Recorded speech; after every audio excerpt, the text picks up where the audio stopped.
Hello friends, இன்றைக்கி நம்ம ஜவ்வரிசியை use பண்ணி கார கொழுக்கட்டை எப்படி செய்யுதுன்னு பார்க்கலாம். ஆல்ரெடி ஜவ்வரிசி யூஸ் பண்ணி நம்ம இனிப்பு கொழுக்கட்டை போட்டிருக்கோம். வீடியோ நம்ம சேனலில் இருக்குது, செக் பண்ணி பாருங்கள். உள்ளே தேங்காயும் வெல்லமும் ஸ்டஃப் பண்ணி நம்ம கொழுக்கட்டை போட்டிருக்கோம். இன்றைக்கி நம்ம காரம் செய்ய போகிறோம். அதுக்கு ஜவ்வரிசியை ஒரு 4 மணி நேரம் ஊற வச்சுட்டு அதை மிக்ஸி ஜாரில் சேர்த்து அரைச்சிருக்கேன். கொஞ்சமாக உப்பு சேர்த்து இந்த மாதிரி அரைச்சி வச்சுருக்கேன். இப்போ இது கூட நம்ம சேர்க்கறதுக்கு 2 பச்சை மிளகாய், 1 துண்டு இஞ்சி சேர்த்துருக்கேன். இதை கொஞ்சம் குறப்பாக அரைச்சி இது கூட சேர்த்துக்கோங்க. இல்லை நீங்கள் ஃபைனாக சாப் பண்ணி போட்டுக்கிறதுனாலும் போட்டுக்கலாம். மாதிரியே அரைச்ச பேஸ்ட்டை இது கூட சேர்த்துக்கோங்க. ரொம்ப பேஸ்ட்டாக அரைச்சிடாதீங்க, கொஞ்சம் திரியாக இருக்கிற மாதிரி அரைச்சிக்கோங்க.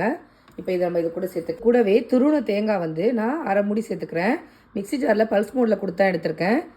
இப்போ இதையும் சேர்த்து நல்லா மிக்ஸ் பண்ணிக்கோங்க. இப்போ எல்லாத்தையும் சேர்த்து நல்லா மிக்ஸ் பண்ணிவிட்டு இது கூட கடைசியாக தாளித்த கடுகு உளுத்தம் பருப்பை சேர்த்துக்கிறேன். சேர்த்துட்டு நல்லா மிக்ஸ் பண்ணிக்கோங்க.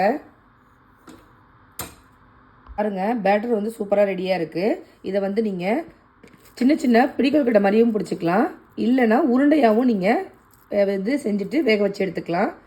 இது மாதிரி பிடிக்கொழுக்கட்டை மாதிரி செஞ்சுக்கோங்க. ஒட்டுற மாதிரி இருந்துச்சுன்னா லைட்டாக கையில் தண்ணி தொட்டுட்டு செஞ்சுக்கோங்க, சூப்பராக வரும். இல்லை அப்படின்னா நீங்கள் இந்த மாதிரி பால்ஸாக கூட பண்ணிக்கலாம், இதுவும் நல்லா தான் இருக்கும்.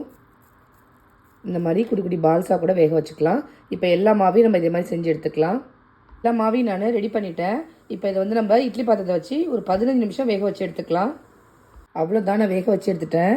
பாருங்கள், சூப்பராக ரெடியாக இருக்குது. இது சாப்பிட ரொம்பவே சாஃப்டாக டேஸ்ட்டு சூப்பராக இருக்கும். நீங்களே இதே மாதிரி உங்கள் வீட்டில் செஞ்சு பாருங்கள்.